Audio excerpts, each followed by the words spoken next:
Today in the wood yard, pole saws. Here we go. So today I'm back at Tony's place, my new best friend here, Tony. And he's got more toys we're going to talk about. We're talking about pole saws today, and we've got a full range of things to talk about here, all the way from little bitty beginner ones all the way up to the professional ones. So Tony has Fiskars brand equipment because, well, I worked for them and I retired from them recently. And that's why if you notice a lot of his stuff is new, it's because he worked for the company and he got stuff.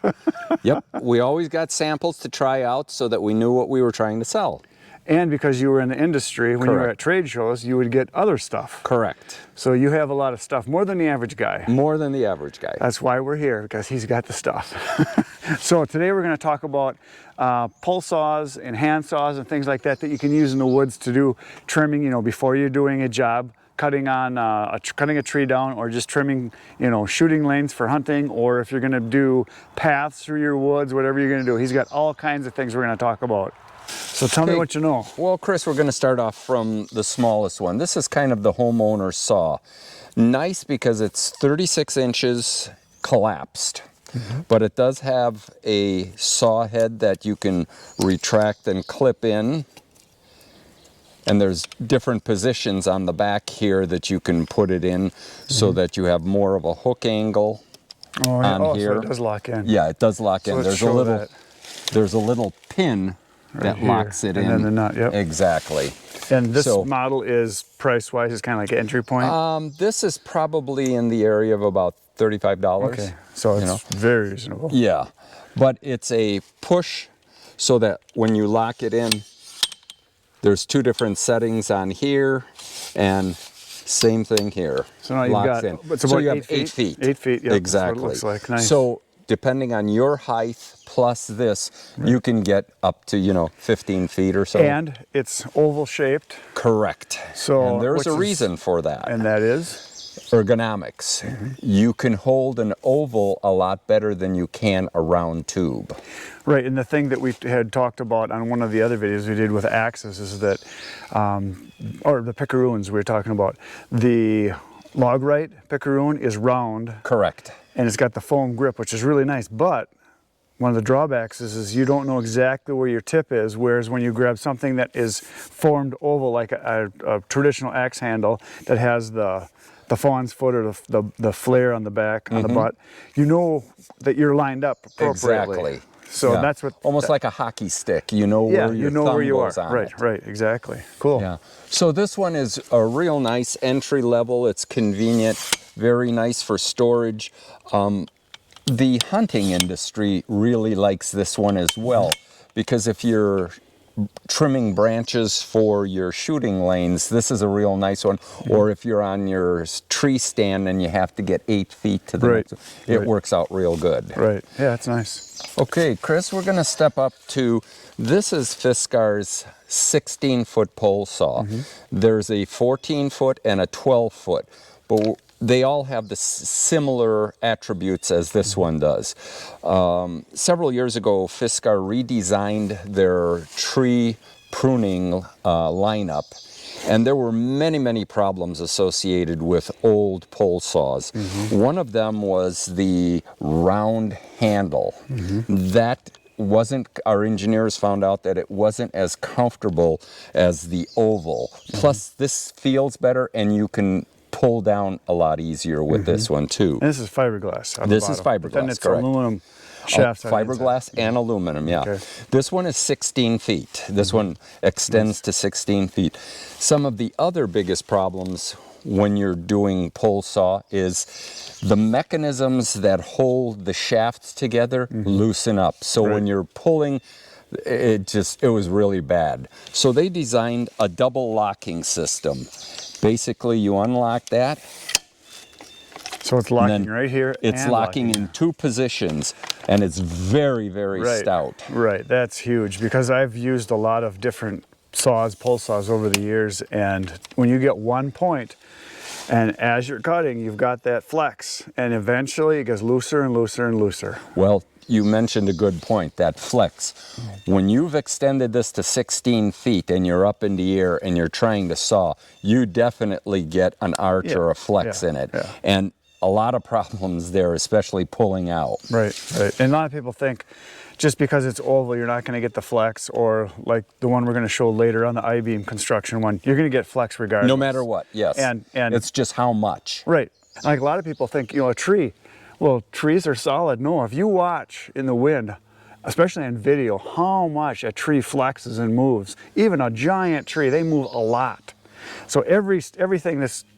Well, to your point, I just recently finished certification on chainsaw class on Saturday. One of the elements was how much does a tree move over when you cut a 1-inch wedge at the bottom.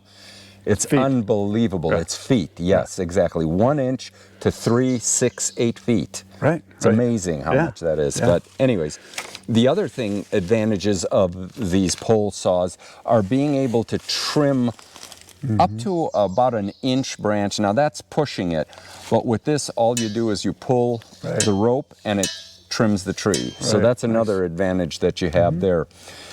The saw technology here, when you're looking at this, this is a Woodzig. That's a trademarked brand that they have, and it's very aggressive in removing wood or taking wood down. The professional saws, like the Silky Saws out there, the Cadillac of the industry, when you're looking at them, they have similar blades like this. They're usually made in Japan, which has some great technology on saws. But this little hook, this little parrot hook here, what a difference. And the purpose for that, there's 2 of them. It's, and you probably can't see it, but it is sharpened right in here. And what that is you can go up to a tree and you can just pull the branches off and it'll cut them. But the other more important part is this doesn't come out of the kerf when you're sawing. And that happens a lot, because I've caught a lot of stuff where you're reaching and you're up there, you know, 10, 12 feet away. And as you're going, you try to make a little longer stroke, and all of a sudden you're pulling through, then you lose everything and you got to start all over, and you got to try to find that kerf. Exactly. And it's not easy. No, it's not. So that is a huge benefit on that. Okay, cool. Nice. And what does this one weigh, do you think? 8 pounds. Really? It only feels like maybe about 3 or 4. Nope, that's 8 pounds. This one here, the smaller one, that's 3.5 pounds.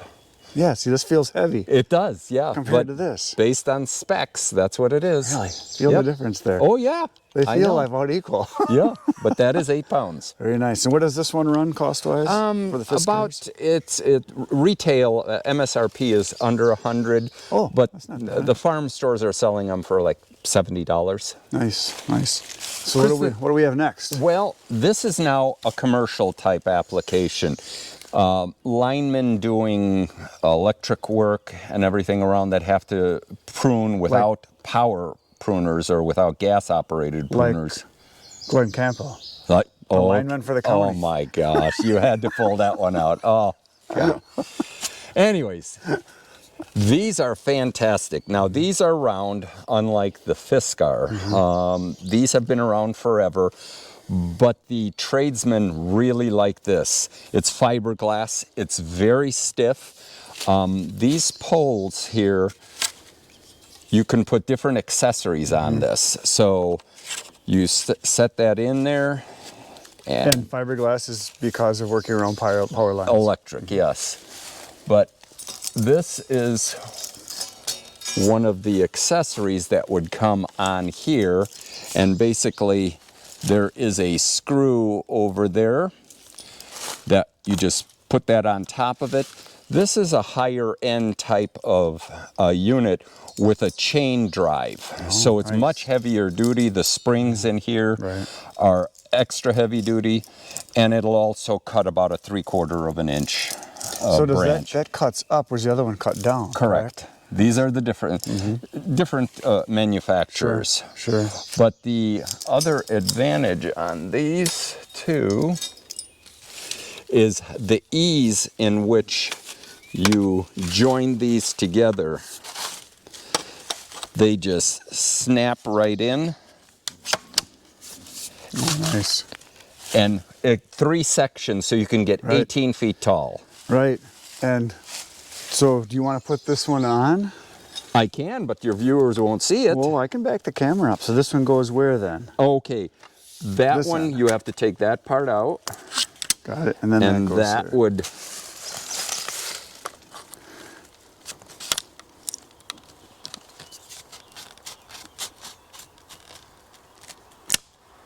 There you go. That's how easy it is. Okay, well, let me grab the camera and I'll back up here. So just to give you an idea how long this is. But do you notice how much flex there is It's too? got a lot of wobble to it.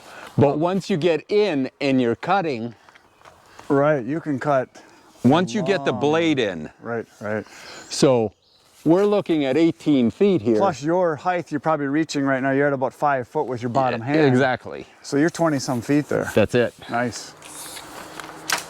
So now we're going to talk about another type of saw. This is one that I actually repped for. A friend of mine actually came up with this. He's my other best friend. Oh, you've got another one. Well, he's been around longer than you. You're my new best friend. He's the my new- old best friend. Okay.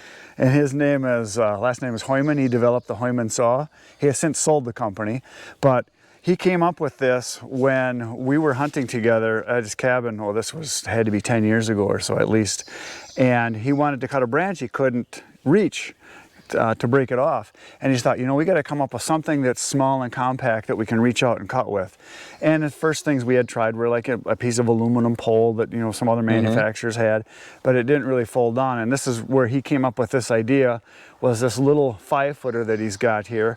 And this was the first one that was developed, so that it would fit in a backpack or a fanny pack or even in your pocket.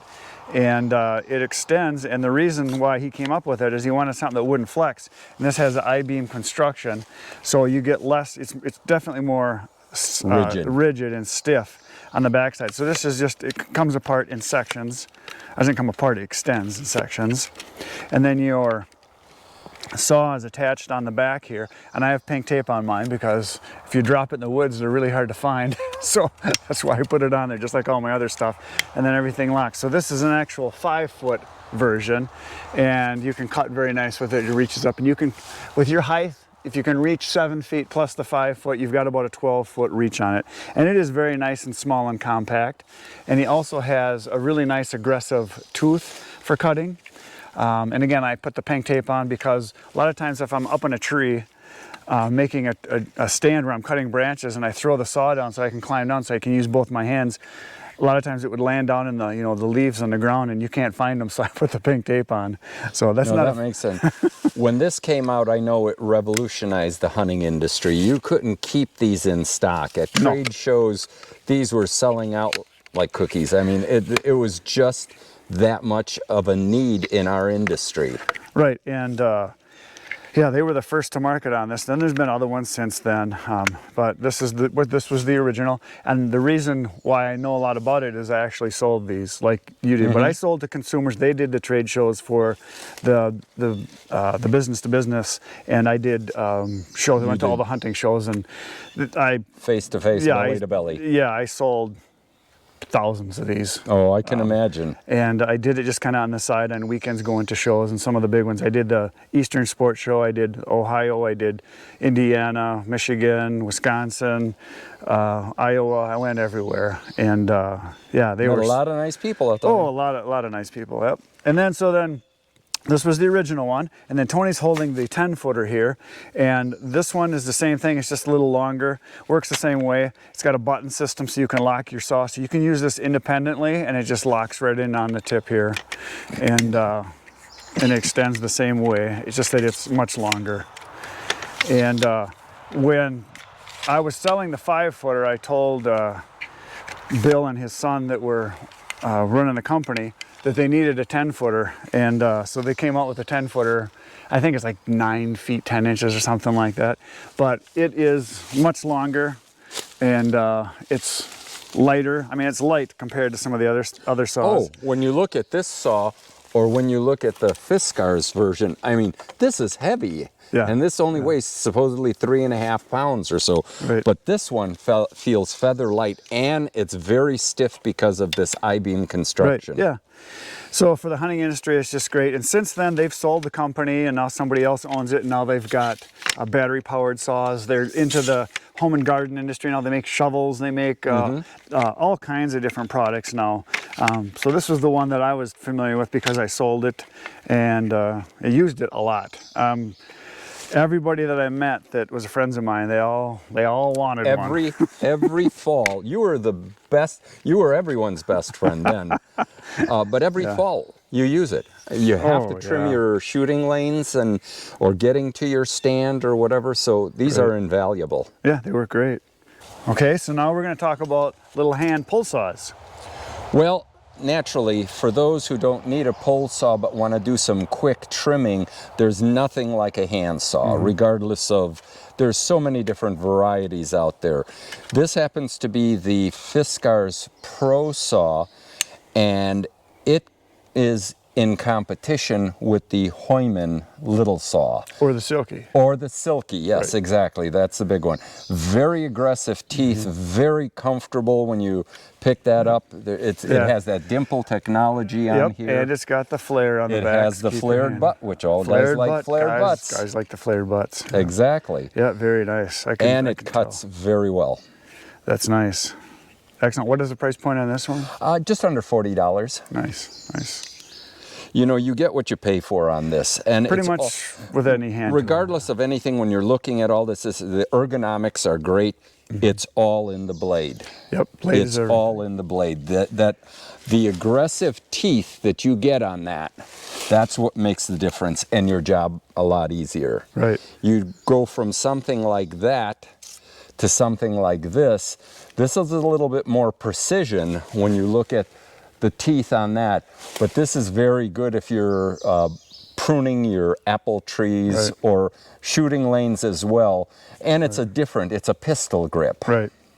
Well, there's a few trees I have trimmed for people, and a few times that I've been in people's yards cutting a tree down for them, and as I'm climbing with a chainsaw or whatever to go up and limit out a little bit, I actually like to have a little handsaw to take those branches. For the initial run, to go up and just kind of, because to go up with a chainsaw to cut all those little bitty branches, it's just easier to take a little saw and just cut your way up. And you know yourself, you're Silky. And that's the other thing.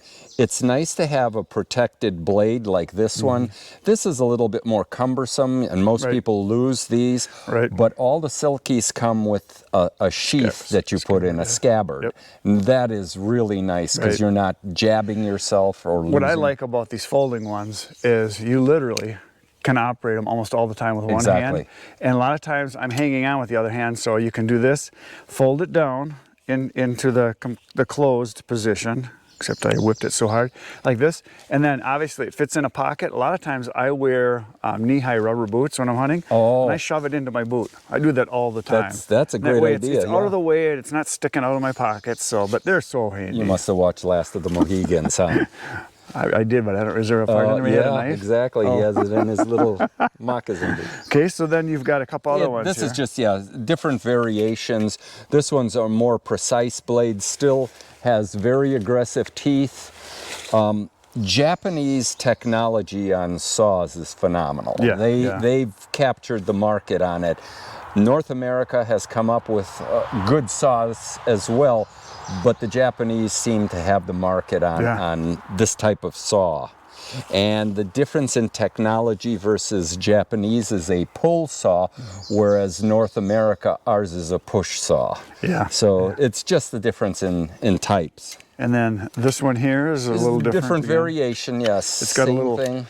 It's got a protection for your handle, and this is a company called Gilmore. Just a different variation. Nice teeth. Very aggressive. Has a nice offset. Whenever I buy a saw or I'm looking at one, I'm in a store, because I'm like most guys, if I see a different saw, I got to check it out. That's it. So the first thing I do is I check the teeth to see how aggressive they are, and I check the offset to see every other tooth going this way, that way, this way, that way, so that when you're cutting in your kerf, it doesn't bind on you, because that's huge. Well, that's the big thing, you're right, is if you don't have that offset, you're always going to be binding. Right, constantly. Cool. Okay, so next, I'll just go right into these. This is the Chris version. Special. That's the Chris Special, yeah.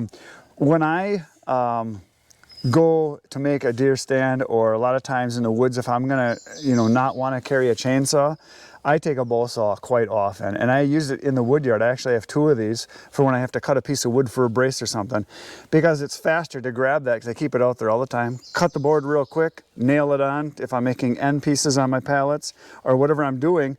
It's just faster than going inside to get the chainsaw, or go to the truck and get the chainsaw and start it up and cut. As I It's mentioned just to you faster. before, you're the epitome of efficiency. When I see you with a bow saw, that's so old school, and then I think, yeah, well, I got to go get my cordless reciprocating saw, and you know, is the battery charged?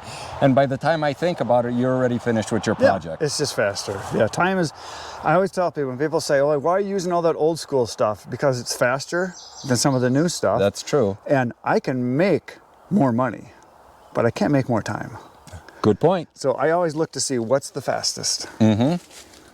And like you say, it may not look pretty, and it may not. But it works. But it works. It works. That's it. And again, here too, you want teeth that are offset and obviously sharp. Now, the one thing I notice about my bow saws, they're only good for about a year or 2. Once they start to get a little coat of rust on there, That's it. You've lost it. Yeah. Put a new blade on it. Yeah. But they do work great. So now we're talking about the big kahuna. What do you got here? Well, I told you I was not. I'm non-denominational when it comes to brands, though I like steel chainsaws. This is an Echo 266, PT 266 pole saw. So how many cc's is it then? 25.4. Okay, got it. And when you buy one of these, you want to make sure that you have a friend that can use this, because it weighs 17, yeah, young and strong. It weighs 17 pounds. Now that doesn't seem like much, but this extends to 12 feet. Mm-hmm. So when you're holding the back end of this up in a tree, you're using a lot of muscles to do this. Yeah, but it's invaluable. One of the things I like, this shaft here is ribbed, and you can hang on to that, and it's got a lot of texture. Yeah, it grips really good. Even when you're sweating, it's still... Right, and you need that, because when you get that thing extended and you're out there cutting, you need to be able to hang on without having it twist on you, because it's a power tool. That's exactly it. And it's got bar oil up front, as you guys can see. And I'll spin this around so you can see the other end. That's a nice little engine. It does come with a shoulder strap, but as nice as it is, I don't use it that often, because you're always changing positions, and the strap kind of... I bet though, if you were a professional arborist, where you were up in a tree, you'd probably go upright and let it rest on your shoulder while you're walking and stuff. I mean, I don't know. I've never used a power one. I know that when I have some dangerous trees that are down, but you had done a video recently where you had dropped a tree and there were a lot of branches still holding it up, and you were going in there and touching it. Right, yeah. This is great for that. I just go in, I'm 12 feet away from it, and I can just give little nicks, and then the tree drops safely. Right, it gets you away from the danger. Exactly. And we're looking at a 12-inch blade there. Yeah, yeah. So, but nice. that's we'll crank it up here, and these run how much? They're just under 500. So they don't give them away. They don't give them away, and you know, you kind of look at it and say, you know, the other thing is this looks brand new, because you don't use it that often. Right. So well, I can see it's it's got some use to it, but. Yeah. And you've got a little hook right here, I see. Yep, for pulling. So you can grab a branch towards you. Yep. Yeah, well, when you make your cut, you can pull it as well. Sure. And then extending wise? Yeah, extending, it's very simple.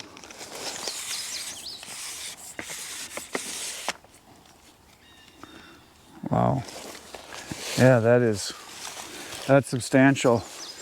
So there, I'm almost touching the camera, and I'm a ways away. I can see where this will be nice. Okay, let's kill some trees. Okay.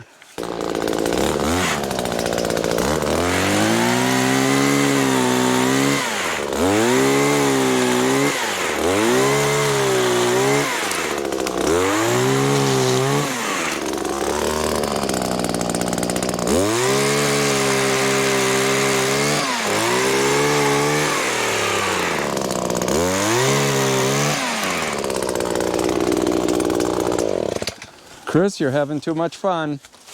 Oh my God. Well, I never used one of these. That is nice. Isn't this That nice? is really nice. I think I found a new toy I have to get. Yeah, that really works slick. I didn't think it cut that good. Oh. And that's dead branches, which don't cut well. Exactly. Now I can see where you get that weight to it. Actually, It's a benefit. So I just did a little bit of cutting with this where it was not extended. This is the first time I've used this. Awesome, I gotta say. I'm gonna have to get one. I just cut these bottom branches here. Now, I'm gonna cut up higher. I'm gonna extend it and cut higher. And yes, for the safety people out there, I should have a helmet on. I do have the glasses on because you do get bark coming down, raining on you, so I got the glasses on. You probably should have a helmet on because you've got branches coming down on you here. So, but I'm gonna try to stand back a ways so I don't get poked in the head because I want to keep doing this for a while. So, is it easier to extend it and then start it? Yes. Okay, so we're gonna extend it out. Wow, that is amazing. That's good right there. You can just set it on there. I just want to make it so it's easy to start without having to manhandle the whole thing here.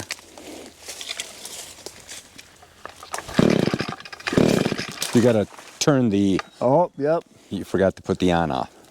There you go. I gotta turn it on? Yes. Okay. There we go. Watch out, I'm gonna cut this one right here.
There we go. I did some cutting with the Echo. And that was as high as I could reach. That's gotta be 18 feet, I'm guessing. Yeah, I'd say so. Sweet. But now you know why I say find somebody that you like that will do this for you, because once the euphoria Do you like me? Yes. Because I'll do this for you. This is fun. Oh, yeah. Well, that, and now you have more product to put into the chipper. Yes, that works fantastic. It's so fast too. I'm so used to the Hoymen Saw, which is great, and I use it for hunting because obviously I don't want to make noise and you want something you can pack in. But this thing is sweet, very nice. So the moral of the story is, spend a few dollars and get a real tool. This thing is awesome. I'm definitely gonna have to get one of these eventually. I can see where if you're a landowner and you want to make trails through your woods or just clear your woods out, this is so much easier, so much faster, so much more fun. You got to get one. So that's it for today, folks. Thanks for watching. Please hit the buttons. You know what to do. Hit them all. Tomorrow I'm going to be back in the wood yard.